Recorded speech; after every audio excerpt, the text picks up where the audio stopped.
একজন ভীষণ প্রভাবশালী মানুষের নাতি, তথ্য ভাষায় বলেন হ্যাডামওয়ালা, অতি হ্যাডামওয়ালা একজন মানুষের নাতি, এটা নিয়ে সেই পুলিশ সদস্যের উপর একজনের উপরে চড়াও হয়। সেই নাতি গলার ধরে পেটাতে শুরু করে, পেটাতে পেটাতে একটা পর্যায়ে তার পোশাক ছেড়ে ফেলে। সেই পুলিশ সদস্য দৌড়ে মোটামুটি পালিয়ে বাঁচেন। আজকে যেই নিউজটা সজীব ওয়াজেদ জয় বাংলাদেশ সরকারের উপদেষ্টা, আইসিটি উপদেষ্টা থেকে পদত্যাগ করেছেন, আজকে বলেছেন, কিন্তু ঘটনাটা ঘটেছে একই দিনে যেদিন আরো কয়েকজন আজ থেকে এক সপ্তাহ দেড় সপ্তাহ আগে করেছিল, সেম ডেতে একই সাথে করেছে। এই প্রকল্প যে সরকারকে সবচেয়ে বড় বিপদে ফেলবে, সরকারের সবচেয়ে বড় সংকটের কারণ হবে এই তিস্তা প্রকল্প, সেই বিষয়টা নিয়ে আমরা কথা বলছিলাম এবং আজকের ভিডিওতে সেটা নিয়ে কথা বলবো। ভবিষ্যতে আওয়ামী লীগের যে অবস্থা হতে পারে এটা নিঃসন্দেহে জনগণের জন্য সুখবর। জনগণকে এগুলো থেকে মোটিভেশন নেওয়া উচিত, এনকারেজ হওয়া উচিত। আসসালামু আলাইকুম দর্শক, গুরুত্বপূর্ণ একটি নিউজে আপনাদের সকলকেই স্বাগতম। প্রিয় দর্শক, আজকে আপনাদের সামনে বেশ কয়েকটি ভিডিও ফুটেজ নিয়ে হাজির হয়েছি এবং যার কিছুটা অংশবিশেষ আমি আপনাদের ভিডিওর শুরুতেও দেখিয়েছি। প্রিয় দর্শক, আজকের ভিডিওটি হতে চলেছে আপনাদের জন্য অত্যন্ত গুরুত্বপূর্ণ।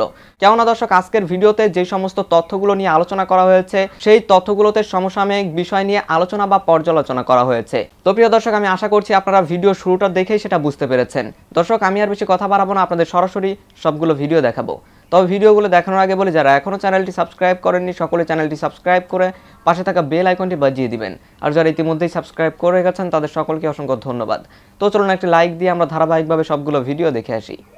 একজন ভীষণ প্রভাবশালী মানুষের নাতি, তথ্য ভাষায় বলেন হ্যাডামওয়ালা, অতি হ্যাডামওয়ালা একজন মানুষের নাতি কে নিয়ে একটা ঘটনা মানবজমিন ছেপেছে, পাবলিশ করেছে। আমি খুঁজে দেখলাম অন্য কোনো পত্রিকায়, আমি সার্চ দিয়ে দেখেছি, আমি পাইনি। আমি জানি না কেউ করেছে কিনা। অথচ দেশের ন্যূনতম গণতান্ত্রিক পরিবেশ থাকলে এটা একটা গুরুত্বপূর্ণ খবর হতে পারত এবং তিনি কে, কি পরিচয়, তাও আসতো। মানবজমিন রিপোর্ট করেছে বিস্তারিতভাবে এবং প্রচুর সাক্ষী সাবুদের তথ্য তারা যোগ করেছেন, কিন্তু ব্যক্তিটিকে, কার নাতি, সেটা তারা লেখেননি। এবং মানবজমিনে যে নিউজ আছে সেই নিউজের শেষে গিয়ে আমি দেখলাম অনেকে পড়ে বিরক্ত হয়ে বলছে, এতদূর পড়ার পরও তো বুঝলাম না উনি কার নাতি। কার নাতি একটু পরে আসছি, বা আমাকেও সম্ভবত নামটা না বলেই থাকতে হবে। যাই হোক, একটা ইঙ্গিত খুব স্পষ্টভাবে মানবজমিনের রিপোর্টে আছে, ওটুকুই যথেষ্ট আমরা যারা খোঁজ খবর রাখি তাদের জন্য বোঝার। ঘটনা হচ্ছে, ওই নাতি একটা প্রাইভেট কারে 4-5 জন সহ বেশ দ্রুত গতিতে রাস্তায় গাড়ি চালাচ্ছিলেন গুলশানে। অন্য একটা রাস্তা থেকে একটা বাইসাইকেল হঠাৎ করে ওঠার সময় গাড়ির ধাক্কা লাগে, বাইসাইকেলটার সামনে চাকা নষ্ট হয়ে যায়, দুমড়ে মুচড়ে যায়। এটা নিয়ে ওই গাড়ি থেকে বেরোন যারা, তাদের সাথে যিনি সাইকেল চালাচ্ছিলেন তার তীব্র বাকবিতণ্ডা হয়। সেই বাকবিতণ্ডা যখন চলতে থাকে তখন দুজন পুলিশ সদস্য ওখান দিয়ে যাচ্ছিলেন, তারা ওখানে দাঁড়ান এবং যেহেতু চড়াও হচ্ছিলেন বাইসাইকেলের ওপরে, ইনফ্যাক্ট আমরা যদি গাড়ি চালাই আমরা বাইসাইকেলের সাথে যদি লেগে যায়, ঢাকা শহরে বাইসাইকেল চালায় নিম্ন মধ্যবিত্ত থেকে দরিদ্র মানুষ, খুব সোজা সাপটা কথা। সুতরাং আমরা এমনি একটা গাড়ি চালালেই আমাদের হ্যাডাম হয়ে যাবে, আমরা তার সাথে চড়াও হবো। তারপর এ তো ভীষণ গরম মানুষ, পুলিশ এসে বাধা দেয় এবং রাস্তায় জ্যাম লেগে যাচ্ছিল। তখন তারা, পুলিশ চাইছিলেন যে তারা ওখান থেকে সরে এক পাশে আসুক, কিন্তু পুলিশ কেন এমন কিছু বলল, এটা নিয়ে সেই পুলিশ সদস্যের উপর একজনের উপরে চড়াও হয়। সেই নাতি গলার ধরে পেটাতে শুরু করে, পেটাতে পেটাতে একটা পর্যায়ে তার পোশাক ছেড়ে ফেলে। সেই পুলিশ সদস্য দৌড়ে মোটামুটি পালিয়ে বাঁচেন। এই ঘটনার পর ওই যিনি গাড়ি চালাচ্ছিলেন তাকে পাশের চায়ের দোকানের লোকজন ধরে ফেলে, ধরে ওখানে এনে আটকে রাখে। সেখানে পুলিশ আসে একটা পর্যায়ে, কিন্তু পুলিশ আসার পর দুটো গাড়ি এসে তাদেরকে কিছু একটা হয় এবং খুব স্বাভাবিকভাবে আমরা বুঝতে পারি সেই গাড়ি এসে সেই যিনি পেটাচ্ছিলেন সেই নাতিকে, আমরা কথ্য ভাষায় বলি না সব কিছুকে গুরুত্ব বোঝাতে, ঐতিহাসিক মাইকিংয়ের সময় সেই ঐতিহাসিক নাতিকে নিয়ে যায়। মানবজমিনের রিপোর্টে আছে একজন ভিভিআইপির নাতি। বাংলাদেশের ভিভিআইপি আসলে দুজন, আর বাকিরা ভিআইপি। যদিও ভিআইপি কে আদৌ আছে কিনা এসব নিয়ে কথাবার্তা আছে। আমাদের মনে থাকার কথা, কয়েক বছর আগে একজন যুগ্ম সচিবের গাড়ি আসবে তাই ফেরি আটকে রাখা হয়েছিল এবং ওখানে অ্যাম্বুলেন্স আটকে গিয়ে একজন রোগী মারা গিয়েছিল। তখন হাইকোর্ট বলেছিল স্পষ্টভাবে, ভিভিআইপি দূরে থাকুক, ভিআইপি দুজন, প্রধানমন্ত্রী এবং রাষ্ট্রপতি, আর কেউ ভিআইপিও না, হাইকোর্ট বলেছিল। যাই হোক, আমাদের এই সরকারের কতগুলো নিয়ম টিয়ম আছে, এর মধ্যে ভিভিআইপি আছে, ভিআইপি আছে। ভিআইপির মধ্যে মন্ত্রী, এমপি, টেমপি, সচিব টচিব এরকম তালিকা আছে, আর ভিভিআইপি দুজন। সো ভিভিআইপির নাতি আমরা ধারণা করি, বুঝতে পারছি। আমার কথাটা হচ্ছে আবার অন্য জায়গায়। মানে আমাদের দেশে আপনি বর্তমান সময়ে বিশেষ করে আপনি যদি কোনো না কোনোভাবে হ্যাডাম বলা হন, এবং আপনার সর্বোচ্চ হ্যাডাম হচ্ছে আপনি এই দেশের সরকারের সাথে কোনো না কোনোভাবে যুক্ত আছেন, সেটা যদি হয় আপনি পুলিশ কনস্টেবলকে পেটানো কোনো কথা। মানে আমার কাছে এই যে কেউ উচ্চবাচ্য করছেন, কেউ শোরগোল করছেন, ছবি টবি দিচ্ছেন ফেসবুকে দিয়ে, বলছেন যে এই সেই নাতি যিনি এই কাজ করেছেন, মানে এক অর্থে মনে হয় যে এটা কি আদতে কোনো ব্যাপার। কৌতূহলবশত সার্চ দিলাম অনলাইন, আপনারা যে কেউ সার্চ দিয়ে দেখতে পারেন, অসংখ্য রেজাল্ট আছে। ছাত্রলীগই পুলিশ পিটিয়েছে সমানে, নানা ফর্মে পেটানো, একজনকে পিটিয়েছে, দুজনকে পিটিয়েছে, চারজনকে পিটিয়েছে। পুলিশের শুধু কনস্টেবল না, ওসিকে পিটিয়েছে, ঘটনা আছে। রাস্তায় পিটিয়েছে তা না, থানায় গিয়ে পিটিয়ে দিয়ে এসছে। আপনার ছাত্রলীগকে ধরে নিয়ে গেছে, ওখানে গেছে, বাকবিতণ্ডা হয়েছে, থানায় গিয়ে পিটিয়ে দিয়ে এসছে।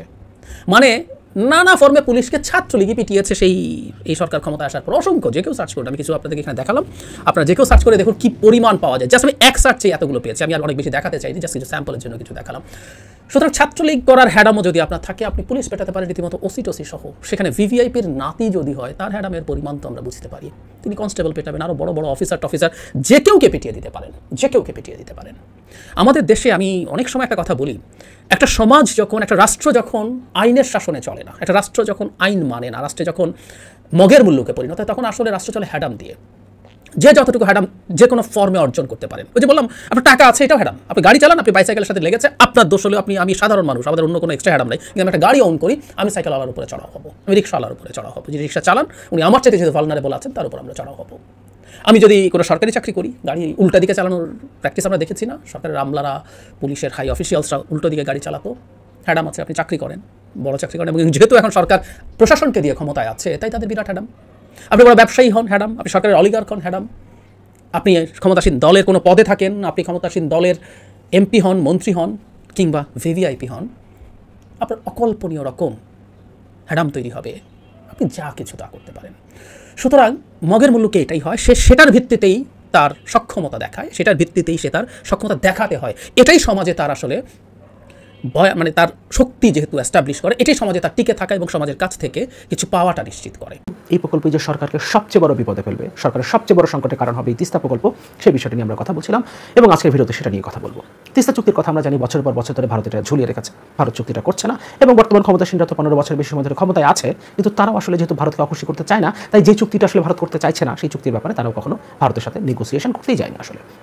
ফলে চুক্তিটা হচ্ছে না, এবং যে চুক্তিটা হবার কথা সেখানেও আসলে বাংলাদেশ ন্যায্য হিস্সা আসলে পাচ্ছে না।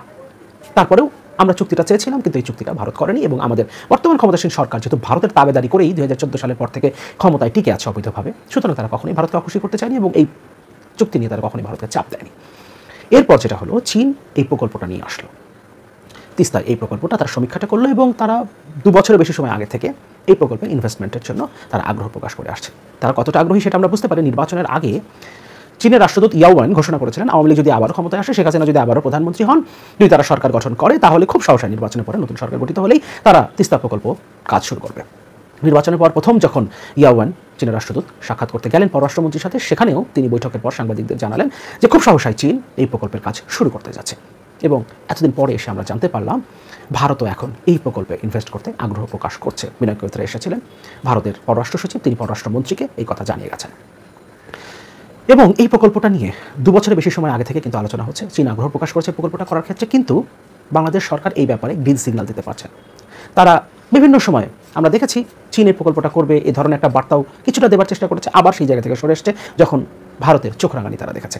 ফলে এই প্রকল্পটা সরকারের আসলে গলার কাটা, কারণ উভয় পক্ষকে ব্যালেন্স করে রাখার যে চেষ্টাটা এতদিন তারা করেছে এবং এতদিন সাকসেসফুলি তারা সেটা করতে পেরেছে, সেই জায়গাটা এই প্রকল্প হয়তোবা হতে দিচ্ছে না। এই প্রকল্পের ক্ষেত্রে তাদের সমস্যাটা হচ্ছে প্রকল্প একটাই, নদী একটাই, এবং এই প্রকল্পেই উভয় পক্ষ চীন এবং ভারত উভয়ই আগ্রহ দেখাবে। ভারতের ক্ষেত্রে এই প্রকল্প হোক বা না হোক সেটা নিয়ে আসলে খুব একটা কনসার্ন নাই, চীন এই প্রকল্পটা হোক সেটা চায়। সেটা বাংলাদেশের জনগণের কতটা ভালো হবে, বাংলাদেশ পানি পাবে, বাংলাদেশ থেকে খরা মুক্ত হবে, এগুলো নিয়ে আসলে তাদের কোনো কনসার্ন না। তাদের কনসার্ন হচ্ছে চিকেন নেক পর্যন্ত পৌঁছে যাওয়া, অর্থাৎ শিলিগুড়ি করিডোর।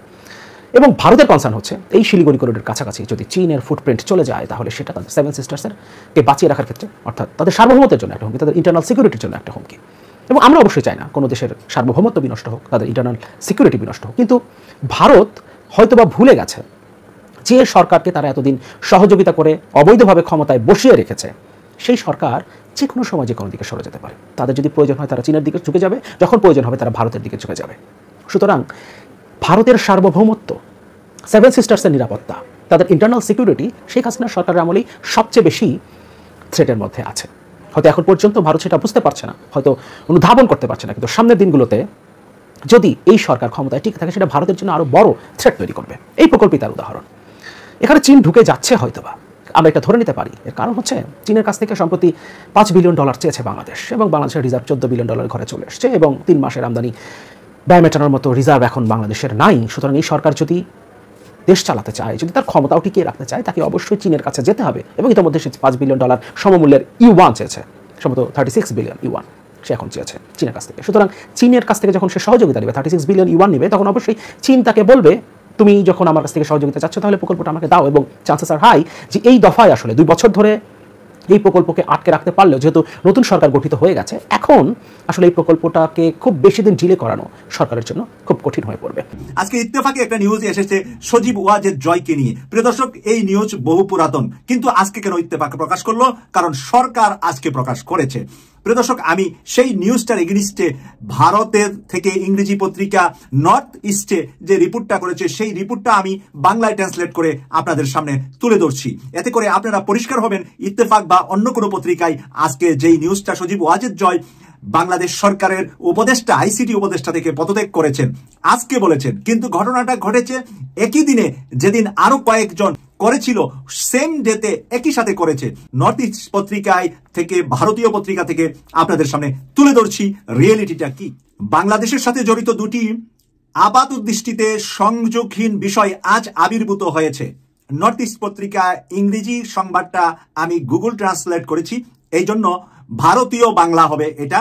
এটা আমাদের বাংলাদেশের বাংলাদেশি যারা, তাদের সাথে একটু বুঝতে একটু কঠিন হবে, তারপরও আশা করি আপনারা বুঝতে পারবেন যে এখানে কি বোঝাতে চেষ্টা করেছেন। প্রথমত, প্রধানমন্ত্রী শেখ হাসিনার তথ্য ও যোগাযোগ প্রযুক্তি আইসিটি উপদেষ্টা হিসাবে সজীব আহমেদ ওয়াজেদ জয়ের পদত্যাগের স্বীকৃতি। অপর দুই উপদেষ্টা মেজর জেনারেল অবসরপ্রাপ্ত তারেক সিদ্দিক ও সালমান এফ রহমানের পদত্যাগ গৃহীত হয়েছে। তারপরে দ্বিতীয় তারা লিখেছে, তারা যেভাবে ইংরেজিতে লিখেছিল সেটারই বাংলা হয়েছে এভাবে। দ্বিতীয়, ওয়াশিংটন ডিসিতে দেশটির দূতাবাসের একজন বাংলাদেশি কূটনৈতিকের দ্বারা জারি করা একটি চিঠি কোনো এক অনিশ্চিত শর্তে বলা হয়েছে যে শ্রম সংক্রান্ত সমস্যা সম্পর্কিত আমেরিকান নিষেধাজ্ঞাগুলির একটি লক্ষ্যবস্তু বাংলাদেশ হতে পারে বলে বিশ্বাস করার কারণ রয়েছে। এখানে ওয়াশিংটন ডিসি থেকে আমেরিকাতে আমাদের যে কূটনৈতিকরা আছেন সেখান থেকে প্রকাশিত বাংলাদেশ নিষেধাজ্ঞার লক্ষ্যবস্তুতে যাচ্ছেন এবং নিষেধাজ্ঞা আসতেছে, এটাই উনি হয়তোবা বোঝানোর জন্য প্রকাশ করার চেষ্টা করছেন এবং বলার চেষ্টা করছেন। আমরা সবাই জানি যে আমেরিকা অলরেডি আমাদের শিল্প কলকারখানা ব্যবসা বাণিজ্যের উপরে নিষেধাজ্ঞার বিষয়ে বিভিন্ন কিছু পদক্ষেপ নিচ্ছেন। কোন দিন কখন কি কার্যকরী হবে তা আমেরিকার সরকার জানে, আমেরিকার পররাষ্ট্র নীতি জানে। এটা আমি আপনি অ্যাডভান্স ডে অ্যান্ড টাইম বলে দেওয়ার কোনো অথরিটি পারসন না। সর্বশেষ যেই লেখাটা লিখেছে সজীব ওয়াজেদ জয়ের পদত্যাগ, অন্তর্নিহিত অর্থ হলো যে তিনি এখন আর কূটনৈতিক পাসপোর্টের অধিকারী হবেন না এবং তাই আমেরিকা কর্তৃপক্ষ তার উপর চাপিয়ে দিতে পারে এমন কোনো আইনি ব্যবস্থা থেকে কূটনৈতিক আক্রান্ত হবেন না। আর তিনি এর আগে বাংলাদেশের সরকারের উপদেষ্টা হিসাবে উনি কূটনৈতিক পাসপোর্ট ব্যবহার করতেন, ভিআইপি পাসপোর্ট, যেটা আপনারা জানি যে বাংলাদেশের মন্ত্রীরা এমপিরা যে পাসপোর্ট ব্যবহার করে। তো সজীব ওয়াজেদ জয়ের ওই পাসপোর্টটি এখন ক্যান্সেল হয়ে গিয়েছে, কারণ আমেরিকা ওনাকে উপদেষ্টা হিসাবে, মন্ত্রী হিসাবে নয়, বরঞ্চ উনি আমেরিকার যে ওনার রেসিডেন্ট কার্ড, গ্রিন কার্ড আছে, এটার উপরই ওনার উপরে বিচার কার্যক্রম, প্রিয় দর্শক, এখনো কিন্তু শুরু হয় নাই। এখন ইনফরমেশন গুলা এই ওখানের এফবিআই থেকে শুরু করে তারা যে রিপোর্ট গুলা বানাচ্ছে, উনি ওনার দুর্নীতির জিনিসগুলা তারা যখন আদালতে যাবে, উনি যখন আদালতে সাক্ষ্য প্রমাণের পরে দোষী সাব্যস্ত হবে, তখন ওনার জেল হবে নতুবা খালাস হবে। দর্শক, আমি আশা করছি আপনারা সকলেই অত্যন্ত মনোযোগ সহকারে সবগুলো ভিডিওই দেখেছেন। এমনকি দর্শক, যদি এই ভিডিওগুলো সম্পর্কে আপনাদের কোনো মতামত থেকে থাকে তাহলে তো অবশ্যই জানাবেন। দর্শক, সবশেষে জানাবেন আপনি ঠিক কোন জায়গা থেকে আজকের এই ভিডিওটি দেখেছেন। ভিডিওটি শেষ করছি এখানেই, ফিরছি পরবর্তী নিউজে নতুন কোনো টপিকে। আল্লাহ হাফিজ।